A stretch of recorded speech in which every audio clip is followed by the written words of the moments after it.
Mi hija me miró a los ojos y me dijo que esa casa ya no era mía. Tenía los papeles en la mano, una sonrisa fría en los labios, y detrás de ella estaba su marido con los brazos cruzados, como si fuera el dueño de todo. Yo acababa de salir de mi propia cocina, donde había preparado el almuerzo para todos como cada domingo durante 2 años, y ahora me decían que tenía que irme, con mi maleta vieja y mis medicamentos, que ya no pertenecía a ese lugar que había sido mi hogar durante 30 años. Carla sostenía esos documentos como si fueran su salvación. «Mamá, ya está decidido. La casa es nuestra ahora. Y tú necesitas cuidados especiales». Sus palabras sonaban ensayadas, como si las hubiera practicado frente al espejo. Roberto asentía desde atrás, con esa cara de abogado que siempre me había dado desconfianza. Mariana, mi nieta de 16 años, estaba sentada en las escaleras, con la cabeza baja, sin mirarme. Era la única que parecía incómoda con toda esta situación. Pero yo no grité, no lloré. Solo tomé mi cartera del perchero junto a la puerta y caminé hacia mi habitación para buscar esa maleta que había usado para ir al hospital cuando nació Mariana. La misma maleta con la que había viajado en mi luna de miel hace 45 años. Mis manos temblaban, no de miedo, sino de una rabia contenida que llevaba semanas creciendo dentro de mí como una tormenta silenciosa. Debería haber sospechado cuando Carla empezó a preguntar sobre mis documentos. «Mamá, ¿dónde guardas las escrituras de la casa? Es solo para organizar mejor nuestros papeles».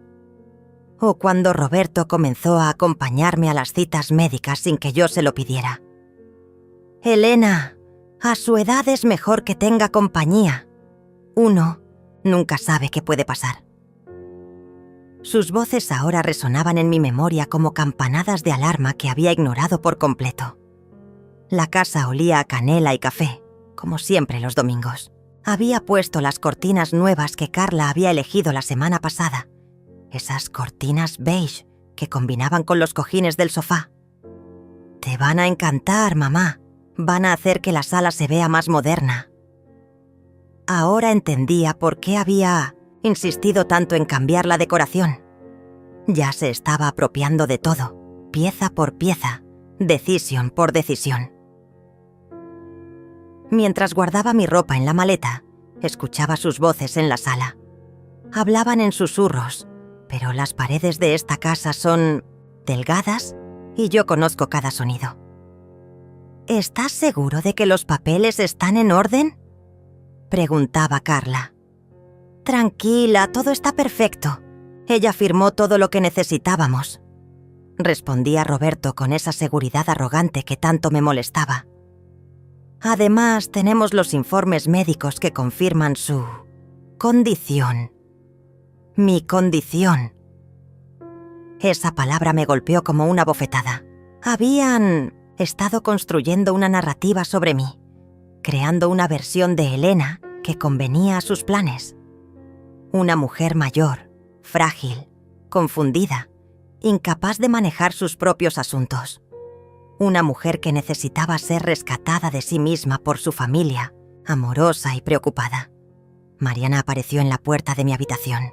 Sus ojos estaban rojos, como si hubiera estado llorando. «Abuela, yo no sabía que iban a hacer esto hoy. Papá me dijo que solo iban a hablar contigo sobre mudarte a un lugar más cómodo». Su voz se quebró al final y pude ver que era la única persona en esta casa que realmente me quería, la única que no estaba actuando. «Mi amor», le dije mientras cerraba la maleta. «A veces los adultos toman decisiones que duelen. Pero no te preocupes por la abuela. Voy a estar bien». Le acaricié la mejilla y vi cómo luchaba por no llorar. Tenía la edad suficiente para entender que algo estaba terriblemente mal, pero no la suficiente para saber cómo detenerlo.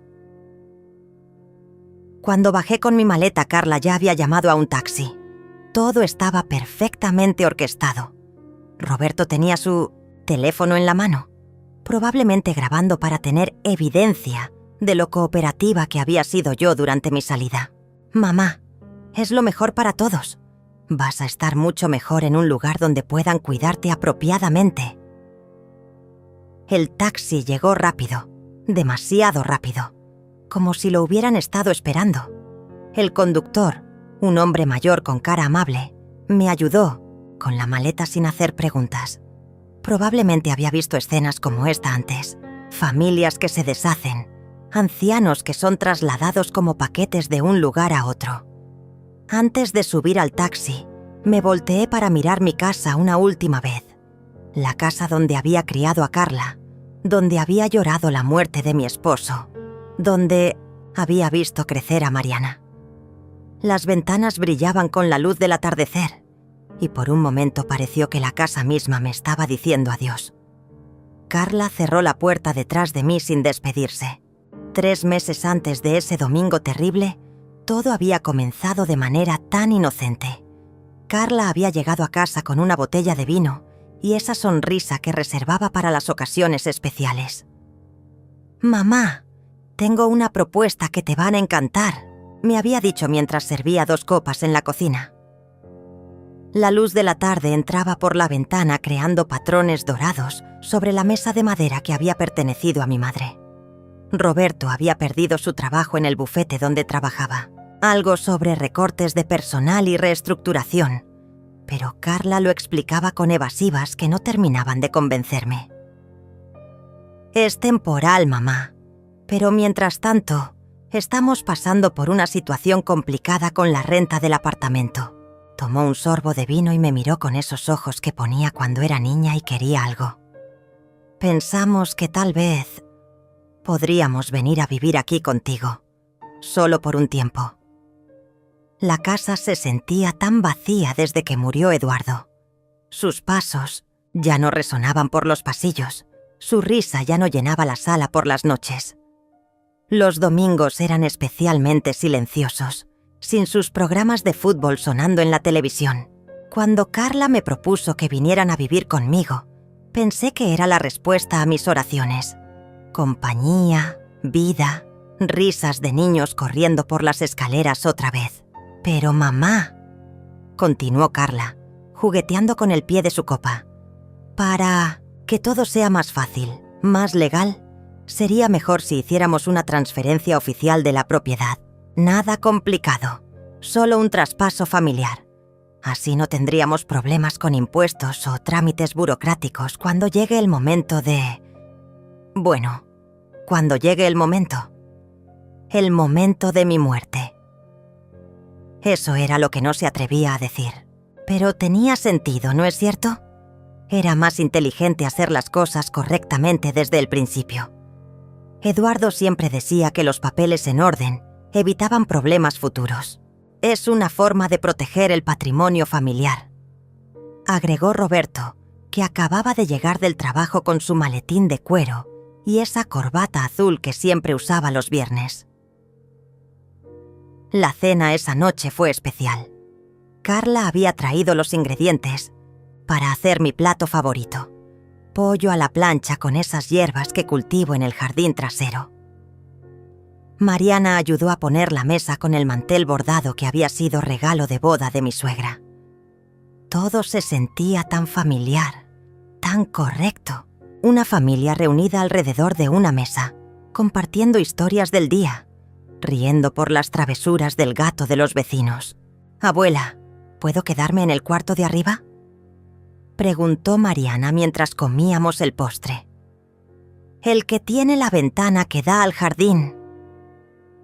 Ese cuarto había sido de Carla cuando era adolescente. Recordé las noches que pasé sentada en esa cama, consolándola después de su primera ruptura amorosa, ayudándola con los deberes de matemáticas que tanto odiaba. «Por supuesto, mi amor. Podemos ir mañana a elegir colores nuevos para las paredes». Roberto había conseguido todos los documentos necesarios.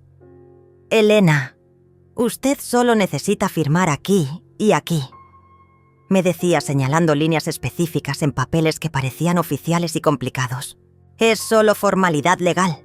La casa sigue siendo suya en todos los sentidos prácticos. Solo estamos asegurándonos de que todo esté en orden para el futuro. Sus palabras sonaban tan profesionales, tan sensatas. Después de todo, era abogado. Entendía estas cosas mejor que yo. La mudanza fue gradual. Primero llegaron con 2 maletas y una caja de libros. Después vinieron los muebles del apartamento. Un sofá moderno que no combinaba con mi decoración. Una mesa de centro de vidrio que me daba miedo que se rompiera. Cuadros abstractos que no entendía, pero que Carla decía que eran arte contemporáneo. Poco a poco, mi casa comenzó a transformarse en algo que no reconocía completamente. «Mamá, estas cortinas están muy viejas. Deberías cambiarlas por algo más fresco, más actual», me sugirió Carla una mañana mientras tomábamos café. Tenía catálogos de decoración abiertos sobre la mesa de la cocina. «Mira estas. Son perfectas para la sala. Eran bonitas, admito. Pero no eran las cortinas que Eduardo y yo habíamos elegido juntos en nuestro 20º aniversario de bodas». Los primeros cambios fueron sutiles. Roberto comenzó a recibir correspondencia legal en mi dirección. «Es temporal», explicaba. «Hasta que encontremos otro apartamento». Carla empezó a responder el teléfono de la casa como si fuera la dueña. «Residencia Mendoza», decía, usando su apellido de casada en lugar del mío. Cuando le pregunté por qué, se rió y dijo que era más fácil para las empresas y servicios que estaban actualizando sus registros. Mariana era la única que parecía incómoda con todos estos cambios. Una tarde la encontré sentada en los escalones del jardín, mirando las flores que Eduardo había plantado años atrás. «Abuela, ¿por qué papá y mamá están cambiando tantas cosas de la casa?». Su pregunta era inocente, pero había algo en su tono que me hizo detenerme a pensar. «¿Qué tipo de cosas, mi amor?», le pregunté sentándome a su lado. El sol se estaba poniendo y el aire olía a jazmín, como las fotos del abuelo. Mamá las guardó en una caja y puso otras fotos en su lugar. Y papá está usando el estudio del abuelo como su oficina. Movió todos los libros del abuelo al sótano. Su voz se hizo más pequeña. Y escuché a papá hablando por teléfono sobre papeles de la casa. Decía algo sobre que ya todo estaba arreglado. Esa noche no pude dormir. Las palabras de Mariana daban vueltas en mi cabeza como hojas en el viento. Al día siguiente, mientras Carla y Roberto habían salido a rehacer mandados, busqué la copia de los documentos que había firmado. Estaban archivados en el escritorio que ahora Roberto usaba como suyo, en una carpeta marcada con mi nombre. Las letras pequeñas, esas que Roberto había pasado por alto cuando me explicó dónde firmar, decían cosas que no recordaba haber acordado. Términos como transferencia total e irrevocable y renuncia a derechos de ocupación. Mi corazón comenzó a latir más rápido mientras leía línea por línea, entendiendo lentamente que había firmado mucho más que un simple traspaso familiar de protección. Los documentos me temblaron en las manos mientras leía cada palabra que había pasado por alto. No era solo una transferencia de protección familiar, era una cesión completa de propiedad con cláusulas que me convertían en una huésped en mi propia casa. Una huésped que podía ser desalojada en caso de incapacidad mental o física, debidamente certificada por profesional médico competente. Mis ojos se detuvieron en esa frase como si fuera una serpiente enrollada entre las páginas. Roberto había sido muy cuidadoso. Cada párrafo estaba redactado con esa precisión legal que confunde a las personas comunes como yo. Términos técnicos, mezclados con palabras familiares, creando una ilusión de transparencia mientras escondían la trampa perfecta.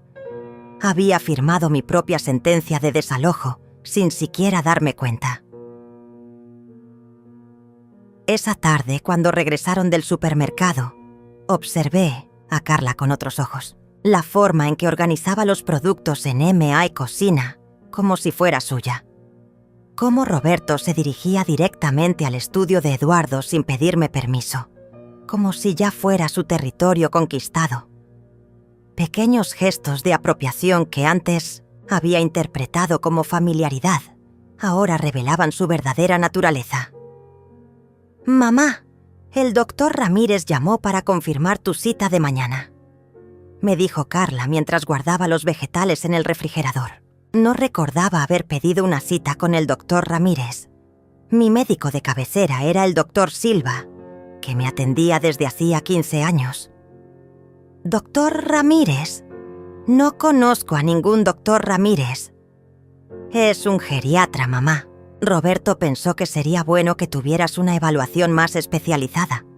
A tu edad es importante hacer chequeos más específicos». Su tono era dulce, preocupado, pero ahora podía escuchar la manipulación detrás de cada palabra. «Es solo rutina. Roberto dice que para los papeles del seguro necesitamos tener evaluaciones médicas actualizadas».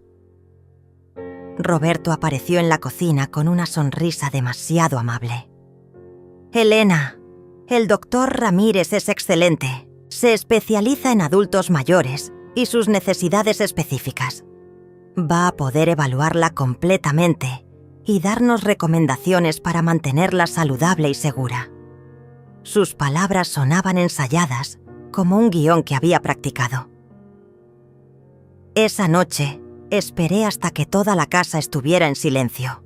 Los pasos de Roberto habían cesado en el piso de arriba y ya no se escuchaba el murmullo de la televisión en la sala. Me levanté despacio, cuidando de que las tablas del piso no crujieran, y caminé hacia el estudio. Necesitaba encontrar más información sobre este doctor Ramírez y entender qué tipo de evaluación me esperaba. En el escritorio de Roberto encontré una carpeta con mi nombre completo, escrito en letras mayúsculas. Dentro había copias de todos los documentos que había firmado, pero también otros papeles que nunca había visto. Reportes médicos con mi nombre, pero describiéndome como una persona con signos evidentes de deterioro cognitivo y episodios de confusión y desorientación. Informes fechados en días que recordaba perfectamente, días en los que había estado completamente lúcida. Uno de los reportes estaba firmado por un tal Dr. Morales, que supuestamente me había examinado el mes pasado, pero yo nunca había conocido a ningún Dr. Morales.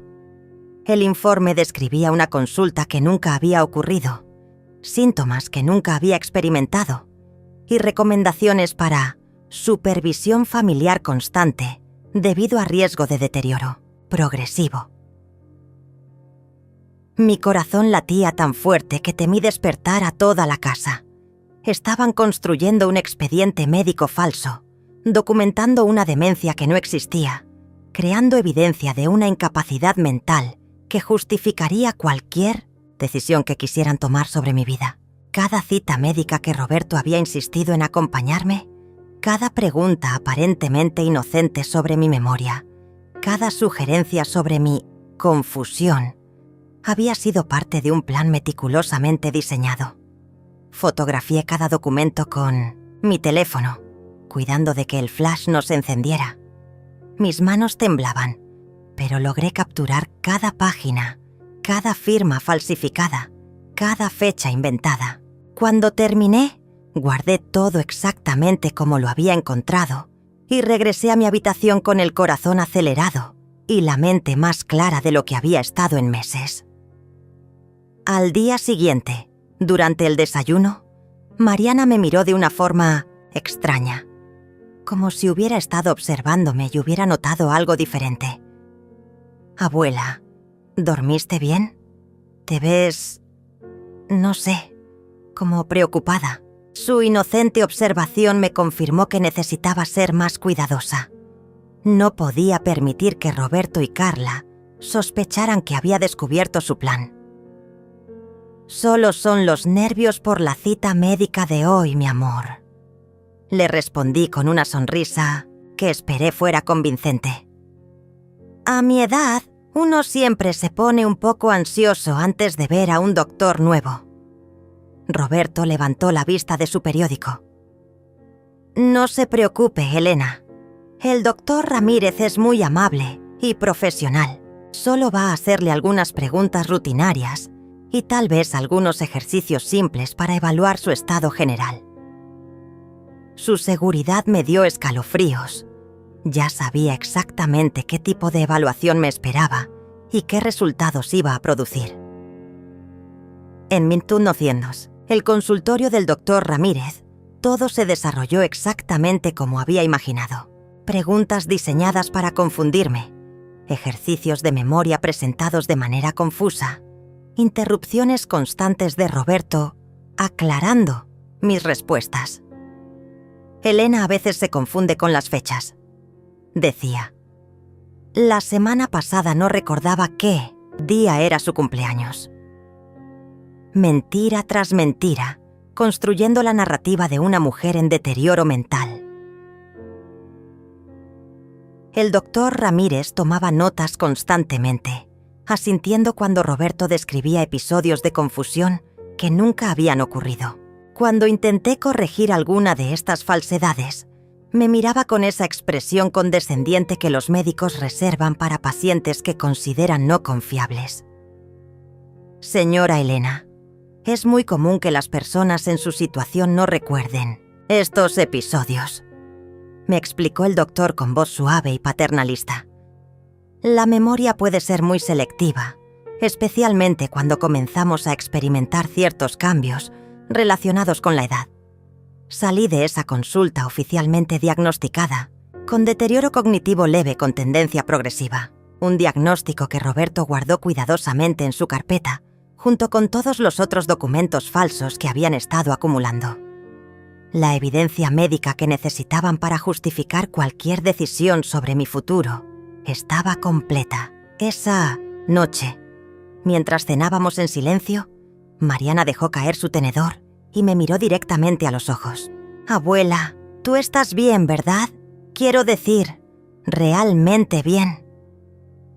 Su pregunta cortó el aire como un cuchillo. Roberto y Carla intercambiaron una mirada rápida, pero yo vi la preocupación genuina en los ojos de mi nieta. Estoy perfectamente bien, mi amor, le respondí, y por primera vez en semanas mi voz sonó completamente segura y firme. Completamente bien. Los días siguientes se convirtieron en un teatro donde todos interpretábamos papeles cuidadosamente ensayados. Roberto y Carla actuaban como familiares preocupados. Yo fingía ser la anciana confundida que esperaban que fuera, y Mariana observaba desde las sombras, con esa intuición adolescente que puede detectar las mentiras de los adultos mejor que cualquier detector de mentiras. Roberto comenzó a traer amigos a casa. Personas que nunca había visto antes, pero que él presentaba como colegas del bufete o vecinos preocupados.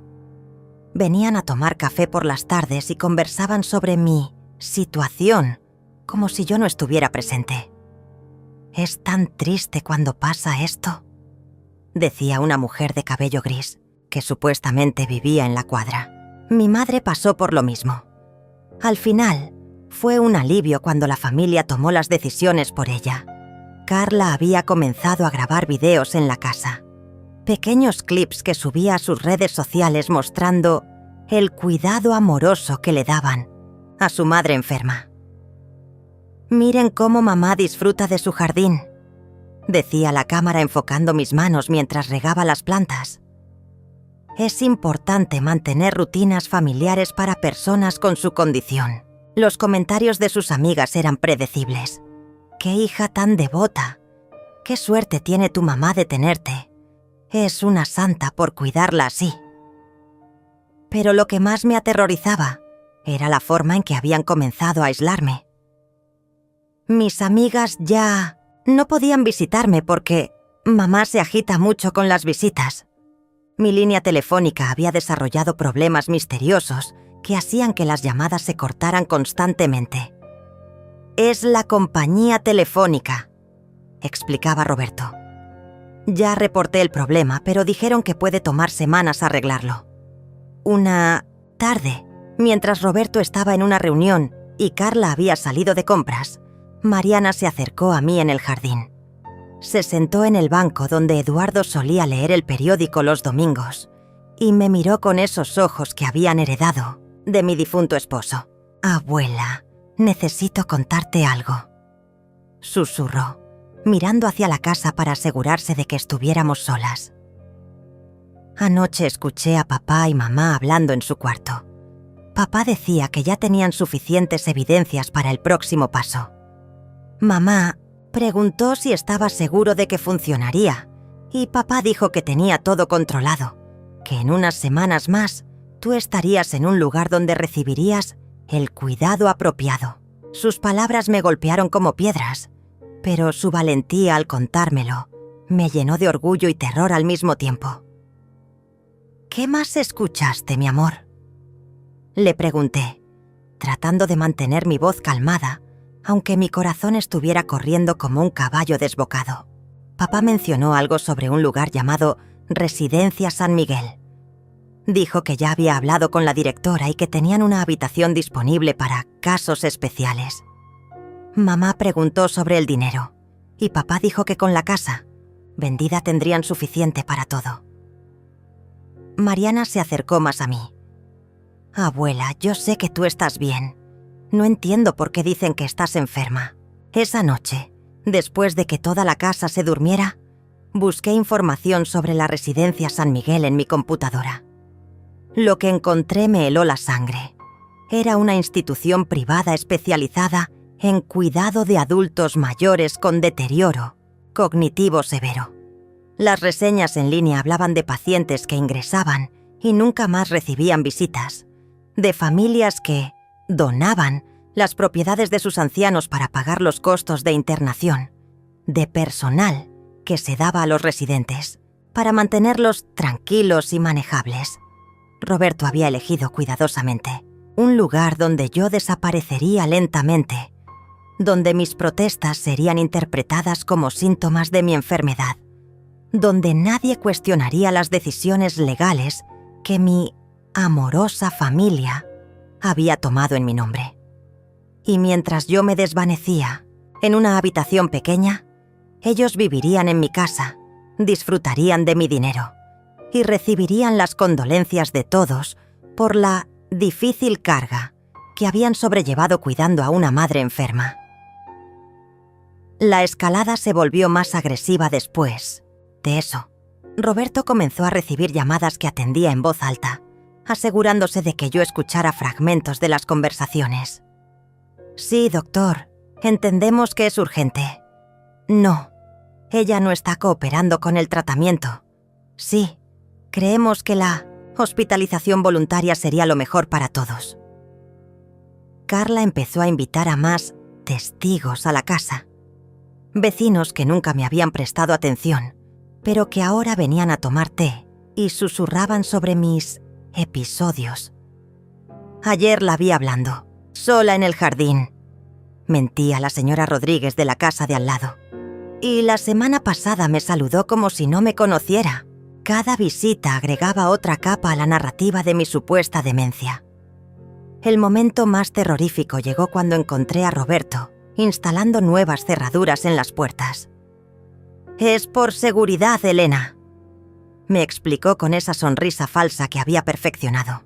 «Hemos escuchado sobre robos en el barrio y con su condición no queremos que salga sola por las noches y se pierda. Estas cerraduras tienen un sistema especial que solo Carla y yo podemos abrir desde afuera». Me estaban convirtiendo lentamente en una prisionera en mi propia casa. Las llaves que había usado durante 30 años ya no servían. Mi libertad se desvanecía con cada nueva medida de seguridad que implementaban. Pronto, no podría salir sin su permiso. No podría recibir visitas sin su supervisión. No podría tomar decisiones sobre mi propia vida sin su aprobación. Una mañana, mientras desayunábamos, Roberto puso un documento frente a mí. «Elena, necesitamos que firme esto. Es una autorización para que podamos manejar sus cuentas bancarias más eficientemente, para pagar las facturas de la casa y sus gastos médicos sin complicaciones. El papel estaba lleno de ese lenguaje legal incomprensible, pero las palabras poder total e irrevocable saltaron a mis ojos como alarmas rojas. No voy a firmar nada más, dije, empujando el documento lejos de mí. Fue la primera vez en semanas que me negaba abiertamente a algo. Roberto y Carla intercambiaron esa mirada que había aprendido a temer. «Mamá», dijo Carla con voz dulce, pero firme. «El doctor dice que es importante que cooperes con nuestros cuidados. Estas resistencias son parte de tu condición. Roberto solo está tratando de ayudarte». «No necesito ayuda con mis cuentas bancarias», respondí, mi voz más fuerte de lo que había sido en meses. «He manejado mi dinero perfectamente durante 70 años». Roberto se inclinó hacia adelante y por primera vez vi una chispa de impaciencia en sus ojos. «Elena, no queremos tener que tomar medidas más drásticas, pero si continúa siendo no cooperativa, tendremos que considerar opciones que tal vez no sean tan cómodas para usted». La amenaza quedó flotando en el aire como humo tóxico. Ya no se molestaban en esconder sus intenciones detrás de sonrisas y palabras dulces. El guante de terciopelo había caído, revelando el puño de hierro que siempre había estado debajo. Esa noche, algo cambió dentro de mí. No fue un grito de desesperación ni un momento de pánico. Fue algo mucho más silencioso y peligroso. La decisión fría y calculada de una mujer que había sido subestimada durante demasiado tiempo. Mientras escuchaba los ronquidos de Roberto en el cuarto de arriba y los murmullos de la televisión de Carla, me senté en la cama que había compartido con Eduardo durante 40 años y tomé la decisión más importante de mi vida. No iba a ser víctima, no iba a desaparecer silenciosamente en una residencia geriátrica mientras ellos disfrutaban de todo lo que Eduardo y yo habíamos construido juntos. Si querían jugar sucio, descubrirían que una mujer de 70 años que había criado hijos, enterrado a su marido y sobrevivido a décadas de altibajos, sabía cosas sobre la supervivencia que ellos nunca imaginarían. Al día siguiente, mientras Roberto estaba en una de sus misteriosas reuniones y Carla había ido al salón de belleza, llamé a Mariana. «Mi amor, ¿puedes venir a mi cuarto? Necesito pedirte un favor muy importante». Su cara se iluminó con esa curiosidad adolescente, pero también vi algo más maduro en sus ojos, la comprensión de que estábamos en territorio peligroso. «Abuela, ¿qué necesitas?». Se sentó en el borde de mi cama, con esa energía nerviosa que tenía cuando sabía que algo grande estaba por suceder. Le mostré mi teléfono con todas las fotos que había tomado de los documentos falsos. Sus ojos se abrieron como platos cuando vio los reportes médicos inventados, las firmas falsificadas, las fechas que no coincidían con la realidad. «Mariana, necesito que seas mis ojos y mis oídos. Ellos piensan que soy una anciana confundida, pero tú eres inteligente y ellos confían en ti. ¿Puedes ayudar a la abuela?». Sin dudarlo ni un segundo, asintió con la cabeza. «Dime qué necesitas que haga». Le expliqué mi plan. Ella usaría su computadora para investigar todo lo que pudiera sobre Roberto, sus antecedentes legales, sus finanzas, cualquier cosa que pudiera darme ventaja. También necesitaba que grabara conversaciones cuando sus padres pensaran que no había nadie escuchando. «Pero tienes que ser muy cuidadosa, mi amor. Si sospechan que me estás ayudando, también te van a ver como una amenaza». Durante los siguientes días, mientras actuaba como la anciana dócil que esperaban que fuera, Mariana se convirtió en mi espía secreta. Descubrió que Roberto había sido despedido de su trabajo, no por recortes, sino por malversación de fondos, de clientes, que tenían deudas enormes que habían estado escondiendo, que la propuesta de vivir conmigo Había sido su último recurso, antes de la bancarrota total. Pero lo más revelador fue lo que grabó una noche cuando sus padres pensaron que estaba dormida. Roberto hablaba por teléfono con alguien sobre acelerar el proceso. No podemos esperar más. La vieja se está poniendo difícil y no podemos arriesgarnos a que alguien sospeche. Necesitamos internarla esta semana y poner la casa en venta inmediatamente. La voz de Carla en el fondo era aún más fría. ¿Y si se niega a ir voluntariamente? Roberto rió de una manera que me puso la piel de gallina. Para eso están los certificados médicos de emergencia. Una llamada al hospital, 2 doctores que confirmen que es un peligro para sí misma y se la llevan en ambulancia. Después de eso, todo lo que diga será visto como delirios de una mente enferma. Cuando Mariana me mostró esa grabación, supe que tenía muy poco tiempo, pero también supe que tenía algo que ellos no esperaban: la evidencia completa de su fraude y la ayuda de alguien en quien confiaban ciegamente. Comencé a actuar de manera más errática durante el día, dándoles exactamente lo que esperaban: ver. Me quejaba de dolores imaginarios. Olvidaba conversaciones que habíamos tenido esa misma mañana. Preguntaba repetidamente qué día era. Roberto y Carla intercambiaban miradas satisfechas cada vez que interpretaba mi papel de anciana. Confundida, estaban tan convencidos de su propia inteligencia que no se dieron cuenta de que estaba dirigiendo mi propia obra de teatro. Mientras tanto, por las noches, cuando creían que dormía, trabajaba en mi verdadero plan. Contacté a mi antiguo abogado, el doctor Méndez, quien había manejado los asuntos legales míos y de Eduardo durante años. Le envié por correo electrónico todas las fotos de los documentos falsificados, las grabaciones de Mariana y toda la evidencia que habíamos recopilado. Su respuesta llegó al día siguiente. «Elena, esto es fraude documentario y abuso de ancianos. Tenemos suficiente evidencia para no solo anular todo lo que firmaste, sino para presentar cargos criminales. Pero necesitamos actuar rápido y con mucho cuidado». El doctor Méndez me explicó que Roberto había cometido varios delitos federales: falsificación de documentos médicos, coerción de persona vulnerable, fraude inmobiliario y conspiración para cometer abuso de ancianos. Pero para protegerme y asegurar que el caso fuera sólido, necesitábamos hacer todo legalmente perfecto. «Elena, voy a enviar a una investigadora privada que se haga pasar por una trabajadora social del hospital. Ella va a venir a evaluarte, oficialmente, y tú vas a demostrar que estás completamente lúcida y competente.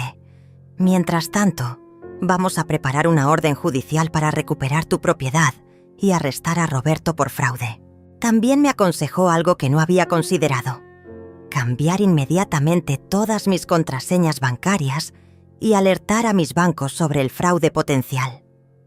Si Roberto tiene acceso a tus cuentas, puede vaciarlas antes de que podamos detenerlo, legalmente.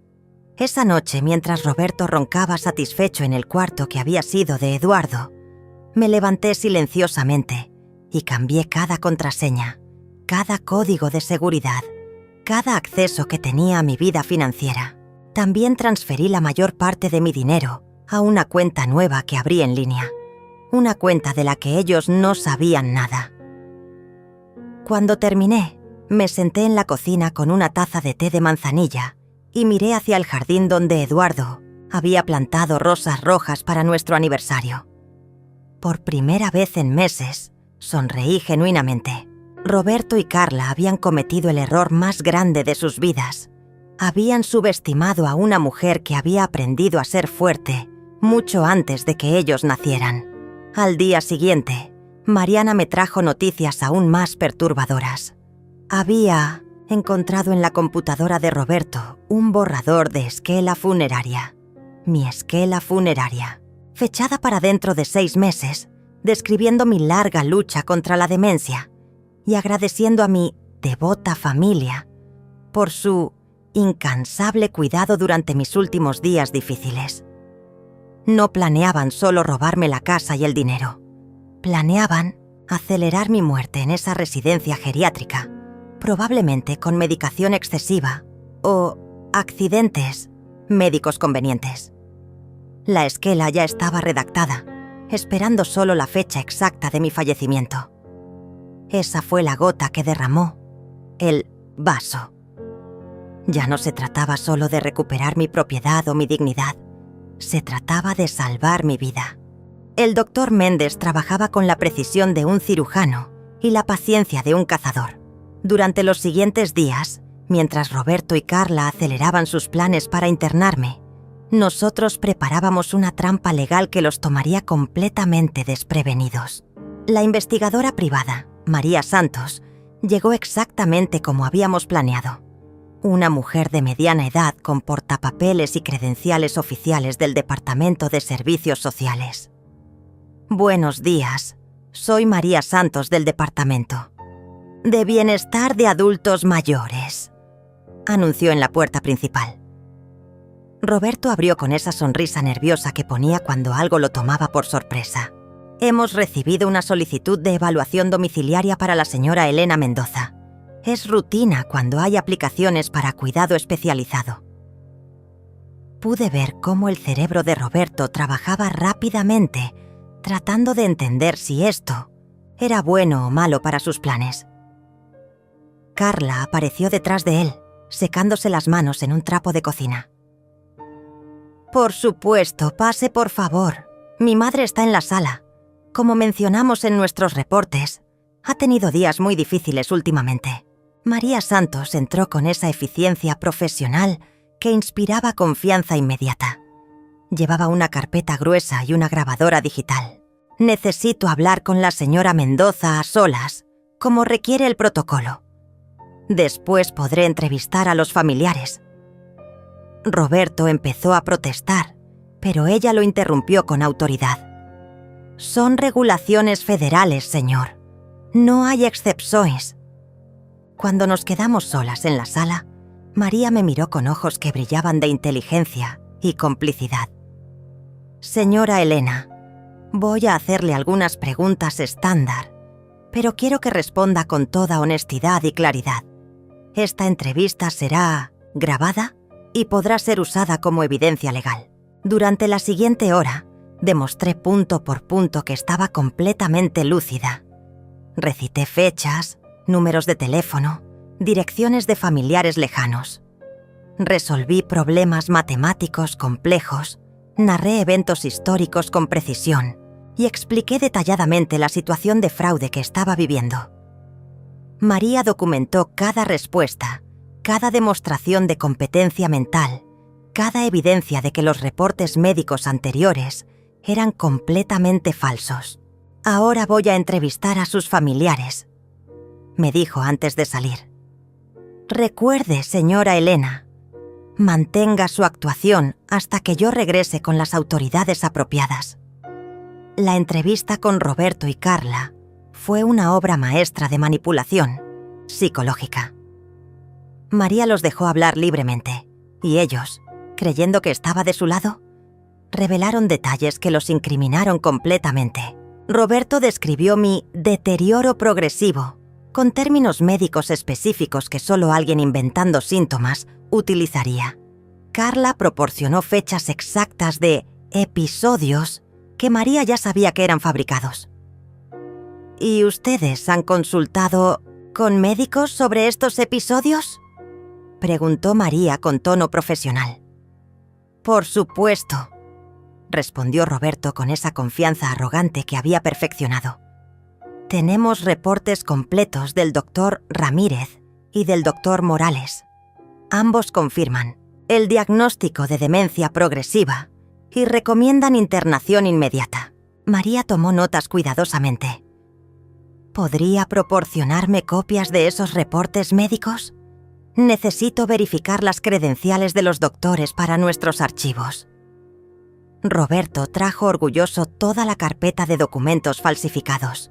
Cada papel, cada firma inventada, Cada fecha manipulada fue fotografiada y documentada por María como evidencia de fraude médico y documental. Estaban construyendo su propia sentencia con cada documento que entregaban voluntariamente. Mientras tanto, Mariana había recibido instrucciones muy específicas del doctor Méndez. Esa tarde, cuando Roberto salió supuestamente a una reunión, ella lo siguió discretamente hasta un edificio del centro de la ciudad. No era un bufete de abogados como había estado diciendo. Era la oficina de un prestamista privado conocido por sus métodos poco éticos y sus tasas de interés exorbitantes. Las fotos que Mariana tomó desde la calle mostraban a Roberto saliendo del edificio con cara de desesperación, hablando agitadamente por teléfono. Cuando regresó a casa esa noche, estaba más tenso que nunca. Durante la cena, no podía dejar de revisar su teléfono, y cada mensaje que recibía lo ponía más nervioso. ¿Todo bien, Roberto?, preguntó Carla, notando su agitación. Sí, solo algunos asuntos legales que necesitan resolverse rápidamente, respondió, pero su voz sonaba forzada. De hecho, creo que necesitamos acelerar los planes para mamá. No podemos esperar más. Esa noche Mariana me contó lo que había observado. Roberto estaba siendo presionado por prestamistas que querían su dinero inmediatamente. Su plan original, de tomar mi casa gradualmente, ya no era suficientemente rápido. Necesitaba acceso inmediato a todo mi patrimonio, y eso significaba internarme de emergencia y obtener poder legal total sobre mis bienes. Abuela, me susurró Mariana. Escuché a papá hablando por teléfono. Dijo que mañana vendrían unos doctores a evaluarte y que si no cooperabas voluntariamente, tenían autorización para llevarte al hospital por la fuerza. Mencionó algo sobre sedación para transporte. El plan final de Roberto estaba tomando forma. Una emergencia médica fabricada, doctores cómplices que certificarían mi incapacidad mental, una ambulancia que me llevaría directamente a la residencia San Miguel y documentos que transferirían inmediatamente todos mis bienes a Carla para pagar los costos del cuidado médico especializado. Pero lo que Roberto no sabía era que el doctor Méndez ya había contactado a las autoridades apropiadas. El FBI tenía jurisdicción sobre casos de fraude contra ancianos, especialmente cuando involucraban falsificación de documentos médicos y coerción financiera. Los agentes ya estaban revisando toda la evidencia que habíamos recopilado. También había algo que Roberto y Carla no habían considerado en sus cálculos. Eduardo había sido muy meticuloso con nuestras finanzas. Antes de morir, había establecido un fondo fiduciario complejo que protegía nuestros bienes principales de cualquier transferencia rápida. Para acceder a la verdadera riqueza familiar, no bastaba con tener mi casa. Necesitaban mi cooperación consciente y verificada por múltiples abogados independientes. Ese fondo fiduciario era mi as bajo la manga. Aunque hubieran logrado internarme y robar mi casa, nunca habrían podido tocar el dinero real que Eduardo había protegido tan cuidadosamente.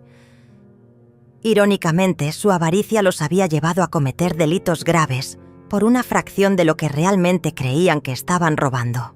La noche antes del día que habían planeado para mi emergencia médica, me senté en el jardín bajo las estrellas que Eduardo y yo solíamos contemplar juntos. Mariana se acurrucó a mi lado en el banco, nerviosa pero valiente. «Abuela, ¿estás asustada?» «No, mi amor», le respondí con completa honestidad. «Estoy lista».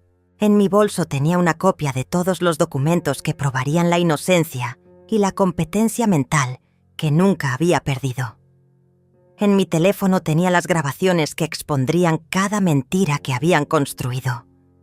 En mi corazón tenía la tranquilidad de saber que Eduardo estaría orgulloso de la mujer que había criado en décadas de matrimonio, una mujer que sabía cuándo ser gentil y cuándo ser feroz. Mañana descubrirían que habían estado cazando a un tigre que había estado fingiendo ser un cordero. El día del confronto amaneció con esa claridad cristalina que tienen las mañanas que van a cambiar todo para siempre. Roberto se había levantado temprano, más nervioso de lo que había estado en semanas. Lo escuché hablando por teléfono, en el estudio de Eduardo, su voz tensa y apremiante. Sí, confirmado para las 11. 2 doctores y la ambulancia. No, ella no sospecha nada. Actuaremos como si fuera una emergencia repentina. Carla preparó el desayuno con esa eficiencia mecánica de alguien que está ejecutando un plan ensayado. Puso mi medicación matutina junto al jugo de naranja, pero yo sabía que hoy las pastillas tenían algo extra. Mariana me había advertido que había visto a Roberto consultando sobre sedantes suaves para hacer la transición más fácil para mamá. «Buenos días, Elena», me dijo Roberto con una sonrisa que no llegaba a sus ojos. «¿Cómo se siente hoy?» Carla preparó su desayuno favorito. Había algo forzado en su amabilidad, como un actor que había olvidado sus líneas y estaba improvisando. Actué mi papel perfectamente. Tomé las pastillas sin protestar. Comí lentamente como una anciana sin energía. Me quejé de dolores imaginarios en las articulaciones. «No me siento muy bien hoy», murmuré, tocándome la frente. «Me duele la cabeza y me siento confundida». Roberto y Carla intercambiaron esa mirada que conocía tan bien. «Tal vez deberíamos llamar al doctor», sugirió Carla con preocupación fingida. «No queremos que se ponga peor». A las 10:30 llegó el primer doctor, un hombre alto con bata blanca que no me inspiró ninguna confianza médica.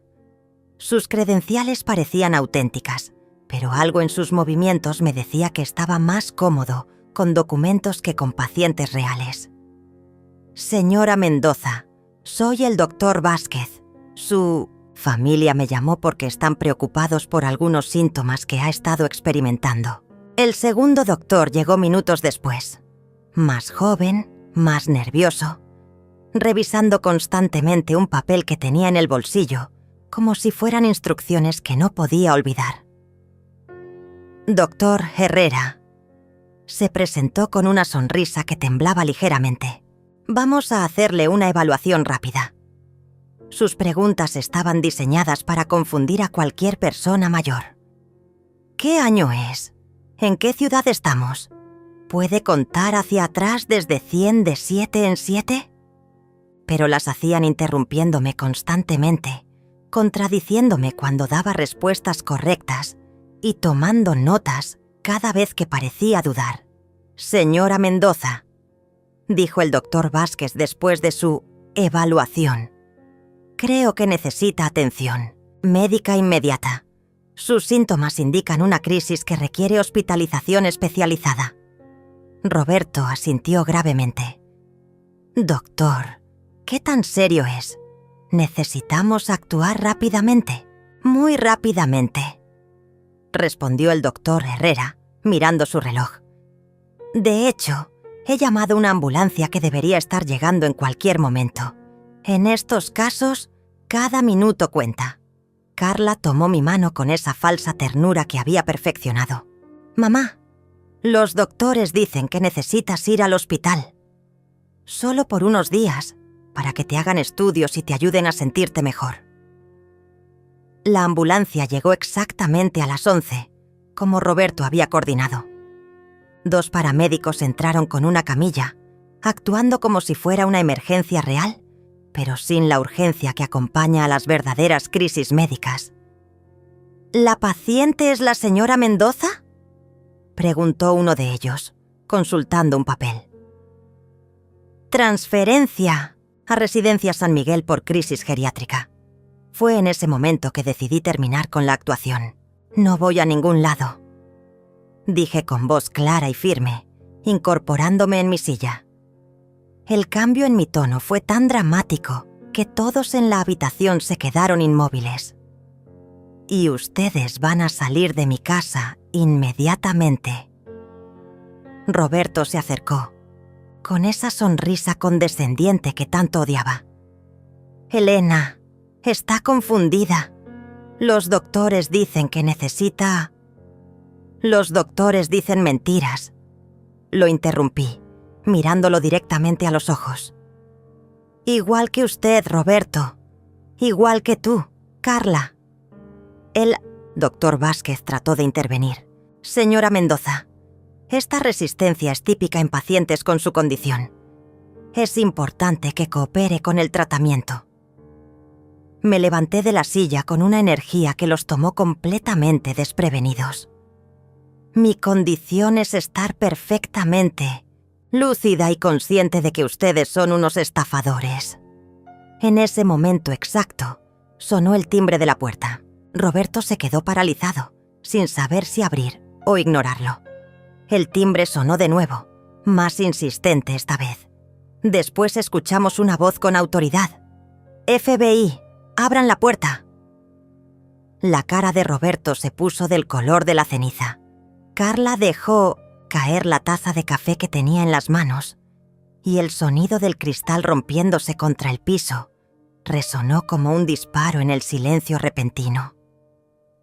«¿FBI?» susurró Carla, mirando a Roberto con pánico. «¿Por qué está aquí el FBI?» Roberto corrió hacia la ventana y vio 3 autos negros estacionados frente a la casa. Agentes con chalecos antibalas y credenciales oficiales se dirigían hacia la puerta principal. Su plan perfecto se desmoronaba ante sus ojos como un castillo de naipes en una tormenta. «Abran la puerta o la derribaremos», gritó la voz desde afuera. Los 2 doctores falsos se miraron entre sí con terror puro. El doctor Herrera dejó caer su portapapeles y murmuró: «Esto no era parte del plan. Nadie dijo nada sobre el FBI». Mariana bajó corriendo las escaleras, fingiendo sorpresa pero con una pequeña sonrisa de satisfacción en los labios. «¿Qué está pasando? ¿Por qué hay tantos autos afuera?»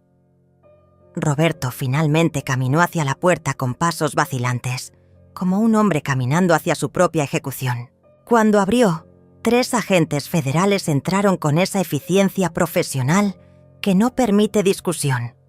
«Agente Sarah Mitchell, FBI», se presentó la líder, una mujer de mediana edad con ojos que no perdían ningún detalle.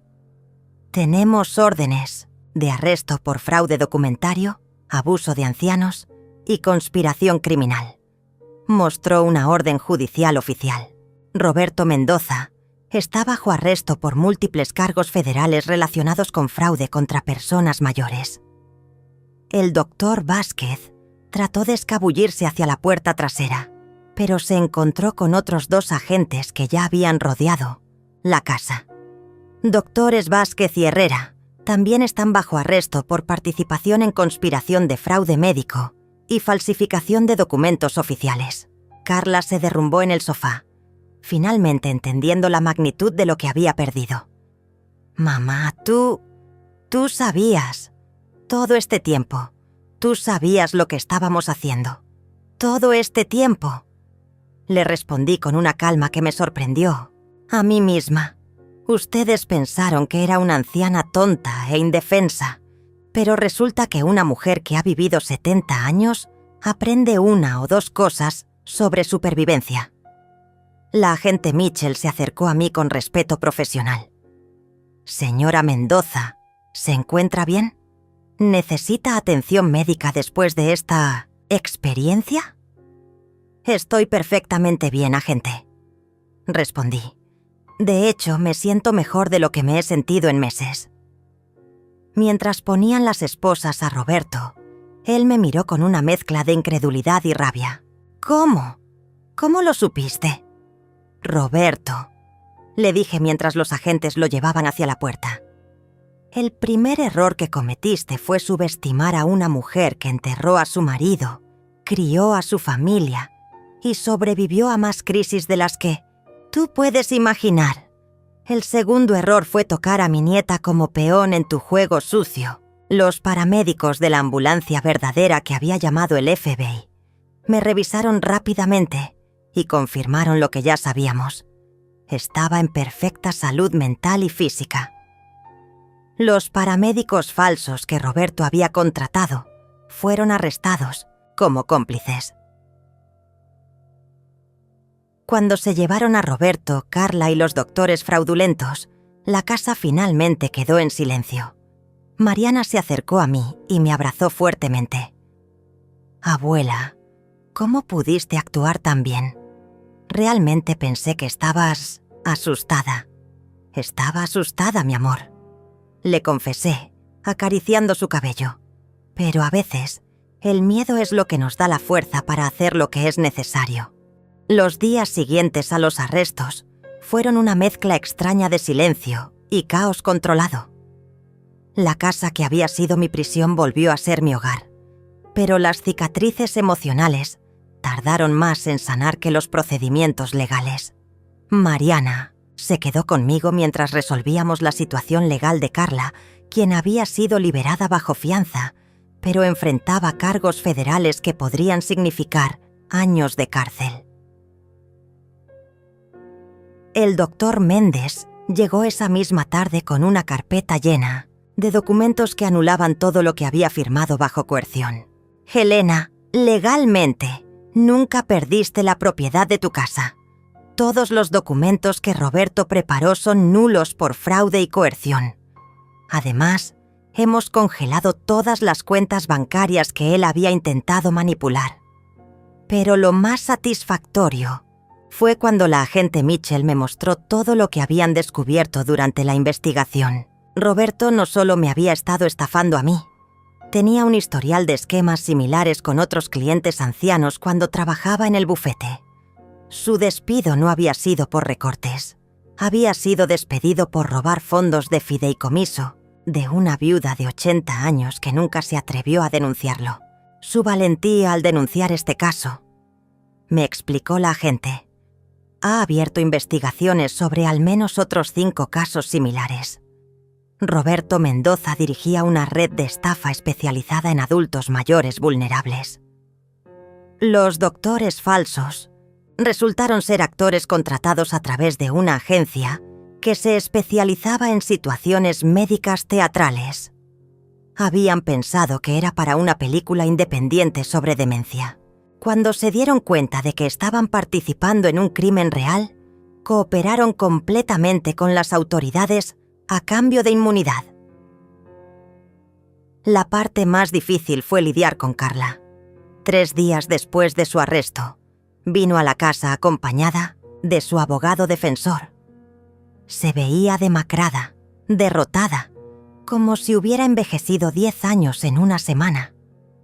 Mariana se refugió en su cuarto, sin querer presenciar el encuentro entre su madre y su abuela.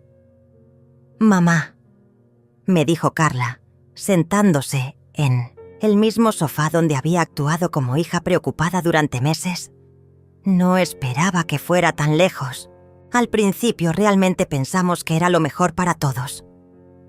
«¿Lo mejor?», le pregunté, manteniendo mi voz calmada, aunque por dentro sentía una mezcla de dolor y rabia que amenazaba con desbordarse.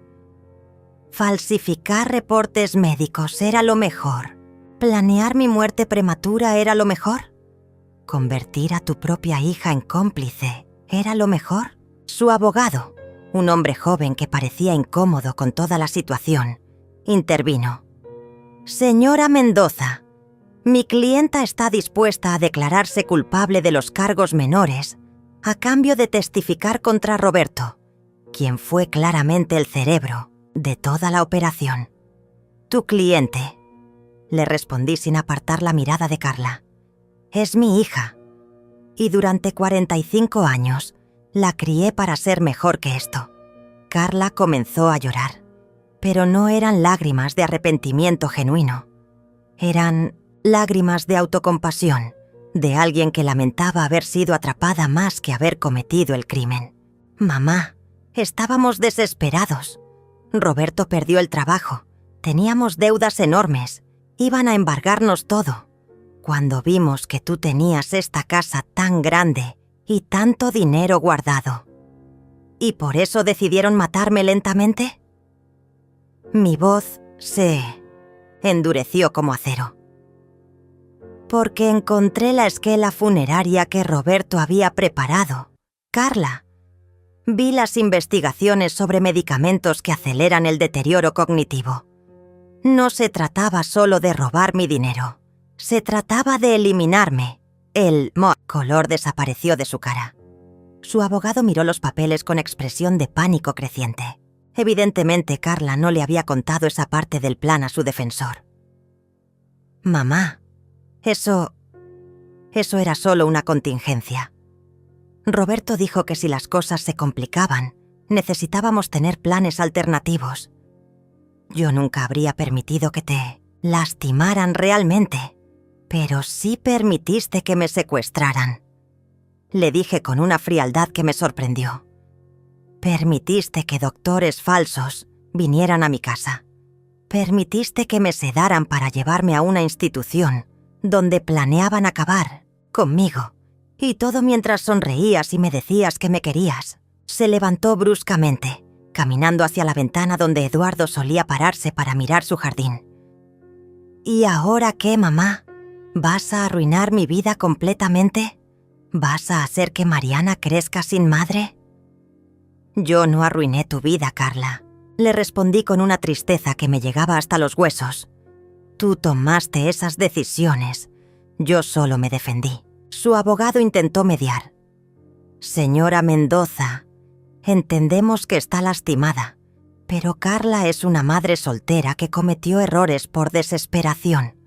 Los fiscales están dispuestos a considerar una sentencia reducida si usted está dispuesta a testificar que ella fue manipulada por Roberto. Me quedé en silencio durante largos minutos, pensando en la niña que había criado, en la adolescente rebelde que había consolado, en la mujer joven que había aplaudido cuando se graduó de la universidad. ¿En qué momento esa niña se había convertido en alguien capaz de planear la muerte de su propia madre? Voy a testificar la verdad, dije finalmente. Si esa verdad la ayuda o la perjudica, no es mi responsabilidad. Mi responsabilidad era protegerme a mí misma y proteger a Mariana. Y eso es exactamente lo que hice. Carla se volteó hacia mí con una expresión que no había visto desde que era adolescente. Pura rabia sin disfrazar. Siempre fuiste así, mamá. Siempre tan perfecta, tan superior. Nunca entendiste lo difícil que es vivir a tu sombra. ¿Mi sombra? Me levanté de la silla, sintiendo cada uno de mis 70 años, pero también cada gramo de fuerza que había acumulado en esas décadas. Yo trabajé toda mi vida para darte oportunidades. Tu padre y yo nos sacrificamos para que tuvieras educación, para que no pasaras las necesidades que nosotros pasamos. Y tú convertiste esos sacrificios en resentimiento. Porque nunca fue suficiente, gritó. Y finalmente salió la verdad que había estado escondiendo durante años. Nada de lo que hacía era suficiente para ti. Siempre había algo más que debería haber hecho, alguna forma en que debería haber sido mejor. Su abogado la tocó el brazo, tratando de calmarla, pero ella se apartó. ¿Y sabes qué, mamá? Roberto tenía razón. Eres una mujer vieja y testaruda que se aferra a todo, sin pensar en nadie más. Esta casa, este dinero, podrían haber cambiado nuestras vidas. Podrían haber cambiado sus vidas si me lo hubieran pedido honestamente. Le respondí con una calma que me costó todo mi autocontrol. Pero eligieron el camino del engaño, del abuso, del crimen. Eligieron tratarme como un obstáculo, a eliminar en lugar de como la madre que los amaba. Mariana apareció en la puerta de la sala, con los ojos rojos de llorar. Mamá, para. Por favor. Para allá. Carla miró a su hija con una expresión que mezclaba amor y desesperación. Mariana, mi amor, tú entiendes que todo lo que hicimos fue por ti, ¿verdad? Para darte un futuro mejor. No, respondió Mariana con una firmeza que me llenó de orgullo. Lo que hiciste fue tratar de lastimar a la abuela, y eso no lo hiciste por mí, lo hiciste por ti. Carla se derrumbó entonces, completamente. No, las lágrimas controladas de autocompasión, sino el llanto devastador de alguien que finalmente entiende la magnitud de lo que ha perdido. No solo enfrentaba años de cárcel, había perdido la confianza de su propia hija y el amor de su madre para siempre. Cuando se fueron, la casa quedó extrañamente tranquila. Mariana y yo nos sentamos en el jardín, donde las rosas de Eduardo habían comenzado a florecer de nuevo después del largo invierno. «Abuela», me dijo mi nieta, recostando su cabeza en mi hombro. «¿Crees que mamá puede cambiar? ¿Crees que algún día las cosas pueden volver a ser normales?» Miré las rosas rojas que Eduardo había plantado para nuestro aniversario número 20, pensando en todas las tormentas que habían sobrevivido, todas las estaciones que habían soportado. «Mi amor, a veces las personas toman decisiones que cambian todo para siempre.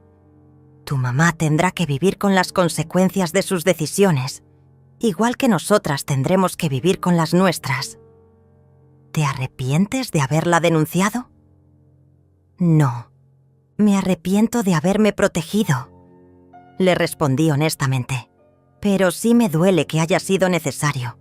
6 meses después del día que cambió todo, me senté en la terraza de mi nueva casa con una taza de té de manzanilla y miré el jardín que Mariana y yo habíamos plantado juntas.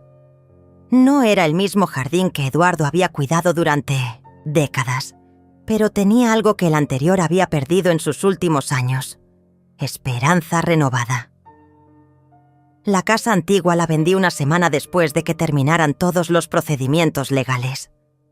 No podía seguir viviendo en un lugar donde cada habitación me recordaba la traición, donde cada esquina susurraba memorias de manipulación y engaño. El doctor Méndez me ayudó a encontrar esta nueva propiedad, más pequeña, más moderna, pero con suficiente espacio para que Mariana tuviera su propio cuarto cuando viniera a visitarme los fines de semana. Roberto fue sentenciado a 12 años de prisión federal por múltiples cargos de fraude contra ancianos. Durante el juicio salieron a la luz otros 5 casos similares, incluyendo una anciana de 90 años a quien había convencido de que sus propios hijos la habían abandonado para poder apoderarse de su casa. El juez dijo que era uno de los casos más calculados y despiadados de abuso de ancianos que había visto en su carrera. Carla recibió 3 años con posibilidad de libertad condicional a los 18 meses. Su testimonio contra Roberto la ayudó a reducir la sentencia, pero no pudo evitar la pérdida de custodia temporal de Mariana. Mi nieta vive conmigo ahora, oficialmente bajo mi tutela, hasta que Carla demuestre que puede ser una madre responsable otra vez. «Abuela, llegó tu correo», me dijo Mariana esa tarde, trayendo una pila de sobres que incluía la revista de jardinería que había comenzado a leer y una carta de la universidad donde había decidido auditar clases de historia del arte. A los 70 años, había descubierto que nunca es demasiado tarde para aprender cosas nuevas. Entre las cartas, había una que reconocí inmediatamente: la letra de Carla en un sobre de la prisión estatal. Era la 4ª carta que me enviaba en 6 meses. Las primeras 3 las había leído y después las había guardado en una caja de zapatos en mi closet, sin responder. Esta vez, dudé antes de abrirla. «¿Es de mamá?», preguntó Mariana, notando mi hesitación. «Sí, mi amor. ¿Quieres que la lea contigo?», asintió, sentándose en el brazo de mi silla. Abrí el sobre lentamente, como quien destapa una herida que aún no ha terminado de sanar. «Querida mamá», comenzaba la carta con esa escritura que había conocido desde que Carla aprendió a formar letras en la mesa de la cocina. «He tenido mucho tiempo para pensar en estos meses. Tiempo para entender realmente lo que hice, no solo las acciones, sino el daño que causé en nuestras vidas». La carta continuaba durante 3 páginas. Por primera vez, Carla no trataba de justificar sus acciones o culpar a Roberto por todo. Escribía sobre las terapias grupales en la prisión, sobre otras mujeres que habían tomado decisiones desesperadas que arruinaron a sus familias, sobre la comprensión tardía de que sus problemas financieros nunca justificaron el abuso emocional que me había infligido. «No te escribo esperando perdón», decía en el último párrafo. «Entiendo que eso puede no llegar nunca y acepto esa posibilidad. Te escribo porque finalmente entiendo el tipo de mujer que eres. Alguien que sobrevive. Alguien que protege a quienes ama sin importar el costo personal. Espero que algún día Mariana pueda ser la mitad de fuerte de lo que tú has sido». Mariana tenía lágrimas en los ojos cuando terminé de leer. «¿Vas a responderle, abuela?» «No lo sé todavía, mi amor», le respondí honestamente. «A veces el perdón es un proceso largo. No se puede apurar». Esa noche, después de que Mariana se fuera a dormir, me senté en mi nuevo estudio con papel y pluma. No para responder la carta de Carla, sino para escribir en el diario que había comenzado después de mudarme. El doctor Méndez me había sugerido que documentara mis pensamientos sobre toda la experiencia, tanto para mi propia sanación como para posibles futuras víctimas de abuso de ancianos que pudieran beneficiarse de mi historia. Hoy entendí algo importante. Escribí esa noche. La supervivencia no es solo sobre resistir los ataques. Es sobre la capacidad de reconstruirse después de que termina la guerra. Es sobre encontrar la fuerza para plantar nuevas rosas cuando las viejas han sido arrancadas de raíz. 3 semanas después, recibí una llamada de la agente Mitchell. «Helena, ¿tendría tiempo para una conversación? Hay algo que me gustaría proponerle». Resultó que el FBI estaba desarrollando un programa educativo para ayudar a otros adultos mayores a identificar y prevenir esquemas de fraude familiar. Querían que yo participara como consultora y vocera, compartiendo mi experiencia para ayudar a otros que podrían estar en situaciones similares. Su caso, me explicó la agente, fue único porque usted logró documentar evidencia sólida y actuar proactivamente. La mayoría de las víctimas de abuso de ancianos nunca reportan los crímenes, por vergüenza, miedo o porque los perpetradores son familiares. Su valentía podría salvar a otros. Acepté inmediatamente. Si mi dolor podía servir para proteger a otros abuelos, otros padres, otras familias de experimentar lo que yo había vivido, entonces valía la pena compartir mi historia 1000 veces. El primer seminario que dirigí fue en un centro comunitario cerca de mi nueva casa. Vinieron 30 personas, la mayoría mayores de 60 años, algunos acompañados de hijos adultos, genuinamente preocupados por proteger a sus padres. Cuando terminé de contar mi historia, una mujer de 80 años se acercó a mí con lágrimas en los ojos. «Mi yerno me está presionando para que cambie mi testamento», me susurró. «Dice que es por mi propio bien, pero algo se siente mal. Después de escucharla a usted, creo que sé por qué». Esa conversación duró 1 hora.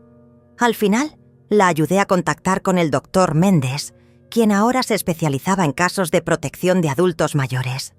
6 meses después, me envió una carta agradeciendo por haberle dado el valor para enfrentarse a la manipulación antes de que fuera demasiado tarde.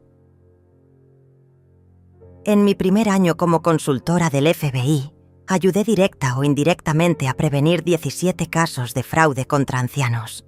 Algunos eran esquemas financieros complejos como el que Roberto había dirigido. Otros eran hijos desesperados que estaban considerando opciones que los habrían llevado por el mismo camino destructivo que había tomado Carla. Una tarde de primavera, exactamente 1 año después de recuperar mi libertad, Mariana llegó de la escuela con una sonrisa que iluminaba toda la casa. «Abuela, tengo noticias. Mamá va a salir en libertad condicional el próximo mes». Mi corazón se detuvo por un momento. Durante 1 año había estado preparándome para este día, pero aún me tomó por sorpresa. «¿Cómo te sientes con eso, mi amor?» «Nerviosa», admitió. sentándose a mi lado en el sofá nuevo que habíamos elegido juntas. Pero también esperanzada. Sus cartas han sido diferentes últimamente, más reales, como si finalmente fuera la mamá que recuerdo de cuando era pequeña. Esa noche tomé una decisión que había estado posponiendo durante meses. Me senté en mi escritorio y escribí mi primera carta a Carla. «Querida hija», comencé. «He leído todas tus cartas. He visto el cambio en tu escritura, en tus palabras, en la forma en que hablas sobre lo que pasó.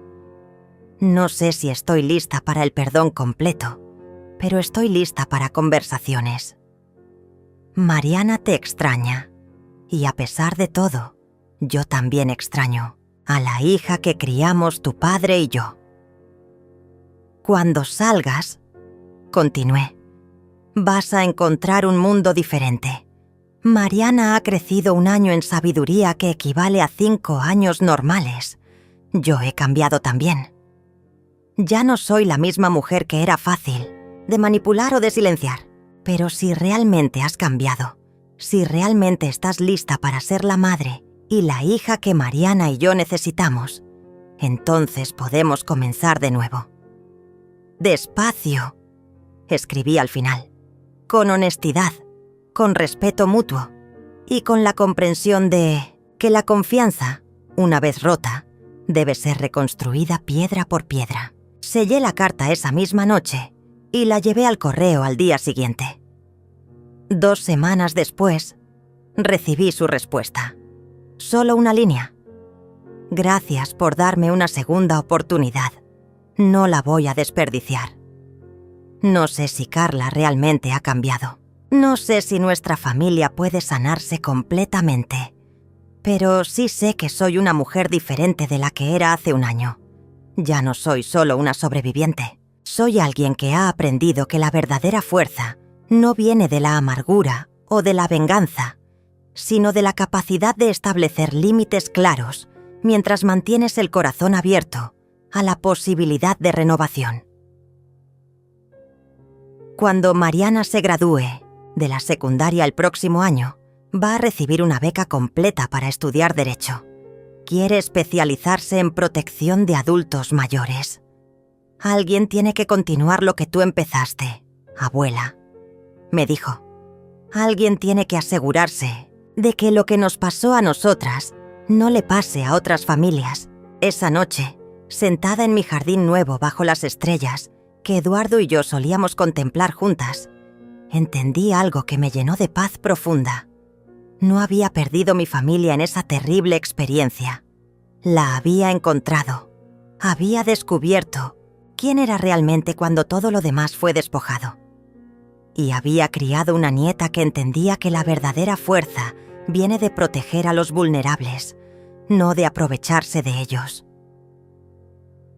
Las rosas que Mariana y yo plantamos el mes pasado habían comenzado a florecer, rojas, como las que Eduardo había plantado años atrás, pero en tierra nueva, con raíces que crecían en suelo que nunca había conocido la traición. Cerré los ojos y sonreí. Había ganado más que una batalla legal. Había ganado mi vida de vuelta. Y eso pensé mientras el viento nocturno mecía las flores nuevas. Era una victoria que nadie podría quitarme jamás.